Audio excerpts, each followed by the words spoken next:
200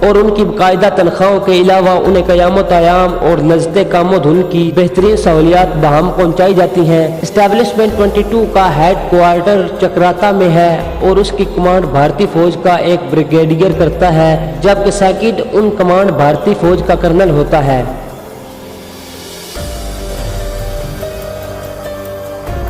تو دوستو یہ تھی ہماری آج کی ایپیسوڈ، امید کرتا ہوں تمام دوستوں کو پسند آئی ہوگی۔